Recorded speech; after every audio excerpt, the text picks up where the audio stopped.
샬롬 로중 읽어주는 제이입니다. 오늘은 3월 31일 목요일 로중입니다. 너희는 불 속에서 끄집어낸 나무 토막과 같았다. 그런데도 너희는 나에게로 돌아오지 않았다. 주님께서 말씀하신다. 아모스 4장 11절. 우리는 신실하지 못하더라도 그분은 언제나 신실하십니다. 그분은 자기를 부인할 수 없으시기 때문입니다. 디모데후서 2장 13절.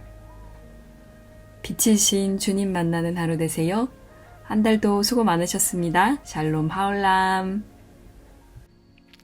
하나님, 오늘도 하나님의 신실하심에 기대어 하루를 엽니다. 타담한 장작처럼 볼품없고 부족한 저희들을 용납하시고 하나님의 자녀로 삼아주신 은혜에 감사드립니다. 이러한 저희들을 위해 예수님께서 고난당하시고 죽으심을 기억합니다.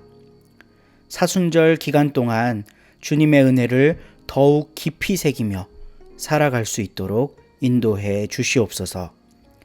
각자 다른 곳에 살지만 주님 안에서 한 자매요 형제로 부르신 서로 공동체를 복되게 하시고 오늘도 주님과 더불어 승리하게 하소서. 예수님의 이름으로 기도합니다.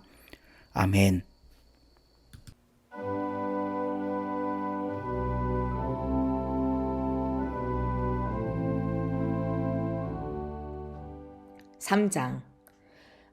생각 없는 갈라티아 사람들.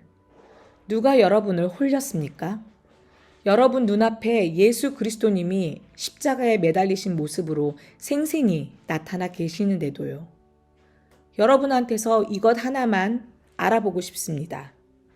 여러분의 행위들의 기초에서 여러분이 성령을 받았습니까? 또는 듣고 믿은 것의 기초에서 받았습니까? 여러분은 이렇게도 생각이 없습니까? 성령을 힘입어 시작했다가 이제는 몸뚱이로 끝내려고 합니까? 여러분은 그렇게 많은 경험을 헛되이 한 것입니까? 정말로 헛되었단 말입니까? 그러면 여러분을 도와 성령을 주시고 여러분 가운데서 기적을 일으키시는 분이 그렇게 하시는 것은 무엇의 기초에서입니까? 여러분의 율법의 행위들입니까? 또는 여러분이 듣고 믿은 것입니까? 아브라함이 하나님을 믿으니 하나님이 이를 보시고 그를 의롭다고 여겨주셨다 라고 한 것과 같습니다. 그러므로 여러분은 알아두십시오. 믿음의 기초에서 사는 사람들, 이 사람들이 아브라함의 아들, 딸들입니다. 성경은 미리 내다보았습니다. 믿음의 기초에서 하나님이 다른 민족 사람들을 의롭다고 인정해 주신다는 것을요. 그래서 아브라함에게 미리 좋은 소식을 이렇게 전해 주었던 것입니다. 모든 민족이 내 덕택에 복받을 것이다. 그래서 믿음의 기초에서 사는 사람들이 믿음의 사람 아브라함과 함께 복을 받습니다. 율법의 행위들의 기초에서 사는 사람들은 누구나 다 저주 아래 있습니다. 성경에 이렇게 적혀 있기 때문입니다. 저주 아래 있다. 율법책에 적혀 있는 것 전부의 테두리 안에 머물러 있으면서 그것들을 실행하지 않는 사람은 모두 율법으로는 아무도 하나님 앞에서 의롭다고 인정을 받지 못한다는 것이 분명합니다. 의인은 믿음의 기초에서 살 것이다 라고 했기 때문입니다. 율법은 믿음에 기초한 것이 아닙니다. 그러나 율법 규정들을 실행하는 사람은 그것들 덕분에 살아갈 것이다 라고 했습니다. 그리스도님이 값을 치르고 우리를 율법의 저주에서 풀어주셨습니다. 우리를 위해서 저주를 받으심으로써요. 성경에 이렇게 적혀 있기 때문입니다. 나무에 매달린 사람은 모두 저주받은 사람이다. 그리하여 그리스도 예수님 안에서 다른 민족들한테도 아브라함의 복이 이르게 하시려는 것이었습니다.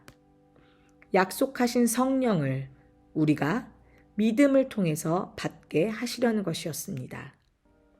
형제 자매 여러분, 일상생활의 예를 들어 말해보겠습니다. 사람의 유언이라도 확정되고 나면 아무도 그것을 없애거나 거기에 덧붙이지 못합니다. 그런데 하나님이 아브라함에게 또 그의 후손에게 여러 약속을 하셨습니다. 이때 많은 사람을 두고 말씀하시듯이 후손들에게 라고 하시지 않고 한 사람을 두고 말씀하시듯이 너의 후손에게 라고 말씀하십니다. 바로 그 후손은 그리스도님이십니다. 내가 말하려는 것은 이것입니다. 하나님이 확정해 놓으신 언약을 430년 뒤에 생긴 율법이 무효로 만들어 그 약속을 폐지하지 못한다는 것입니다. 상속을 물려받는 것이 율법에 기초한 일이라면 그것은 더 이상 약속에 기초한 일이 아닙니다. 그러나 아브라함에게 약속을 통해 그것을 은혜로 주셨습니다. 하나님이. 그러면 율법은 무엇 때문에 있는 것입니까? 범죄 때문에 덧붙여진 것입니다. 약속을 받은 그 후손이 오실 때까지 유효한 것으로 천사들을 통해서 한 중개자의 손을 빌려 명령하신 것입니다.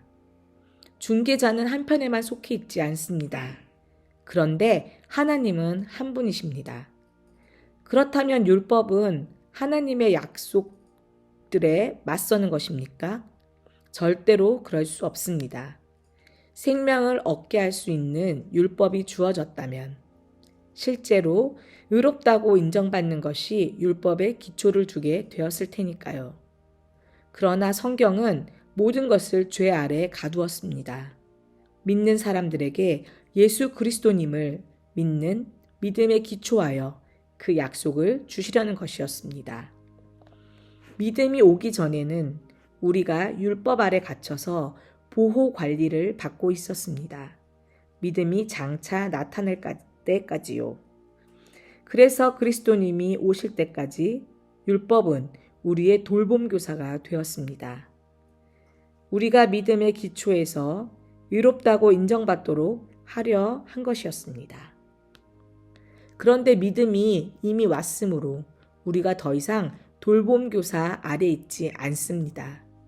여러분은 모두 그 믿음을 통하여 그리스도 예수님 안에서 하나님의 아들, 딸입니다. 여러분 가운데서 세례를 받아 그리스도님 안에 들어간 사람들은 다 그리스도님을 옷으로 입었기 때문입니다. 유대아 사람도 그리스 사람도 없고 노예도 자유인도 없으며 남성도 여성도 없습니다. 여러분 모두는 그리스도 예수님 안에서 하나이기 때문입니다.